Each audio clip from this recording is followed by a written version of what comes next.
Hello everyone, welcome back to my channel law centre with Simran Gehlot. आज हम बात करेंगे लीगल हिस्ट्री के टॉपिक एडमिरल्टी कोड के लिए। देखिए, मैं आपको ट्रिक्स बताती हूँ जैसे कि चीज़ें याद करने के लिए। अब मैं आपको ऐसी ट्रिक बताती हूँ एडमिरल्टी कोड याद करने के लिए। देखिए, एडमिरल एक पोजीशन होती है, एक डेजिग्नेशन है हमारी इंडियन नेवी में आज भी।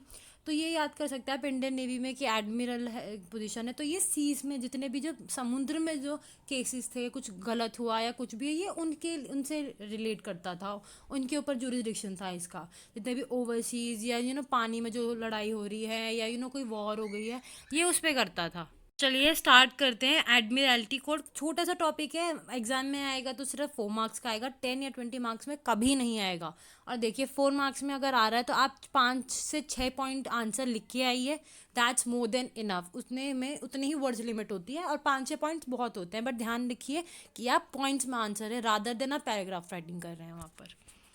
देखिए, the court was established in Madras in 1868 by the charter of 1683। देखिए 1683 में जेम्स टू ने जो चार्टर दिया था उसमें परमिशन दी गई थी कि आप एक अपने यहाँ पे कोर्ट बनाइए जिसमें आके आप ये सारे जो भी केसेस हैं आप इनको वहीं सॉल्व कर सकते हैं। आपको हर चीज़ के लिए क्राउन ना आना पड़े, यानी कि इंग्लैंड ना आना पड़े।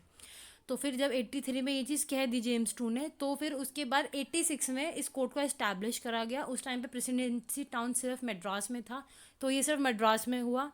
इसमें एक जज होता था और 2 उसके असिस्टेंट्स होते थे। एक जज यानी कि वो जो इंसान था वो पढ़ा लिखा होता था, जिसने लॉ पढ़ रखा था इंग्लैंड में। उसके साथ उसकी मदद करने के लिए 2 असिस्टेंट्स बैठते थे।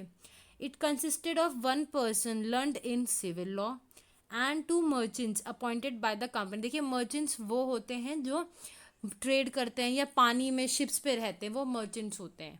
ठीक है, और सिविल लॉ जिसने पढ़ रखा, क्योंकि इनमें क्या टाइम पे था कि क्रिमिनल जुरिस्डिक्शन नहीं देते थे ये कोर्ट्स।